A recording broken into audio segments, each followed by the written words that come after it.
Hello students, today we are learn about protein purification. The protein purification is a series of process to isolate desired protein from complex mixture, that is cell, tissue or whole organism. The purification process separates the protein and non-protein parts of the mixture and finally separates the desired protein from all other proteins. The protein separation depends on protein size, physicochemical properties, that is isoelectric pH, binding affinity and biological activity of that particular protein. The proteins can be analyzed and identified by mass spectroscopy. The purified protein can be used to determine amino acid sequence for some drug discoveries and some for industrial purposes. As we know, some proteins are intracellular and some proteins are extracellular.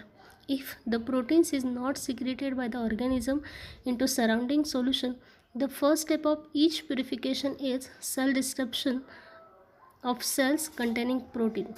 Depending on the source, protein has to be brought into the solution by breaking the tissue or cell containing it. So before studying protein purification technique, we have to learn about cell disruption methods. The overall goal in cell disruption is to obtain the intracellular fluid without disturbing any of its other component. The different cells have different structure, hence they require different methods for cell disruption. The cell disruption methods are initially categorized in two different categories, that is mechanical method and non-mechanical method. Mechanical method includes blenders, grinding with abrasive, presses, sonication. And non-mechanical method includes enzymatic method and chemical method. First of all, we will see mechanical methods.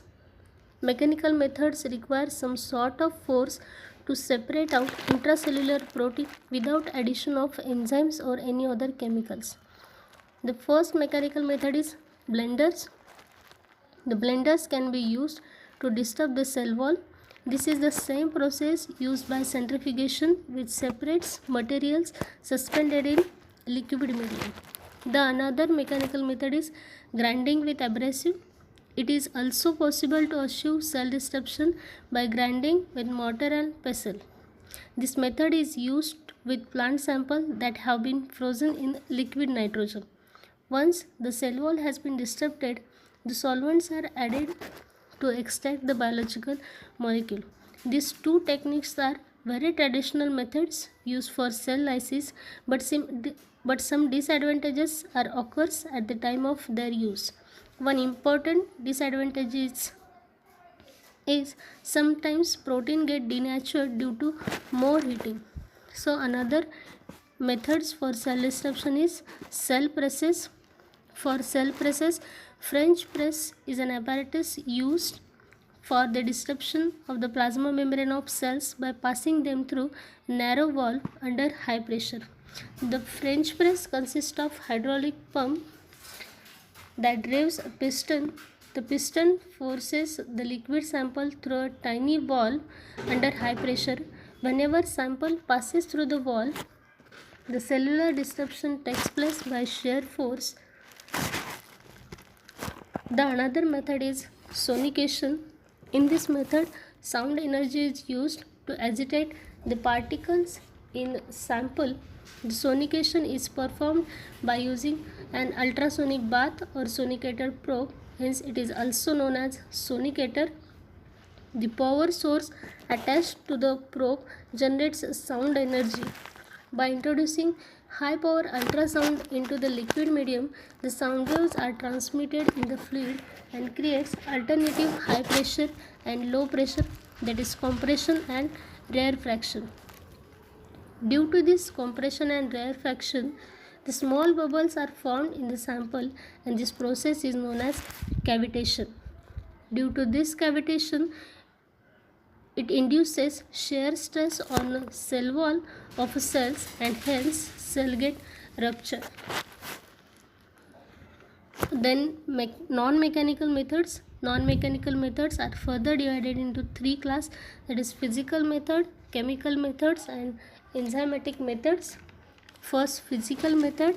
that osmotic lysis of cells takes place. That is, through the process of osmosis, water can be entered into the cell, which causing its volume to increase up to the point at which cell can burst. Now some chemical methods. We can use some organic solvent, for example benzene, toluene, xylene, octanol. DMSO also can be used to permeate the cell wall.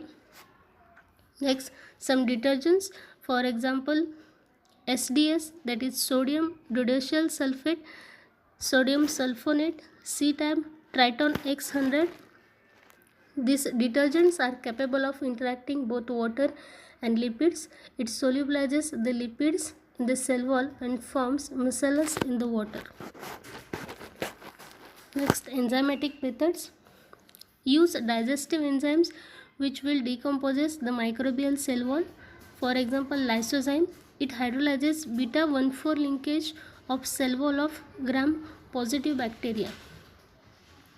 But the cell wall of gram-negative bacteria differs from the cell wall of gram-positive bacteria.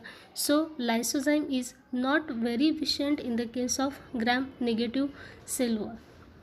EDTA can be used to gram-negative bacteria. It chelates the cation which leaves holes in the cell wall. In this way, EDTA can lyse the cell. Thank you.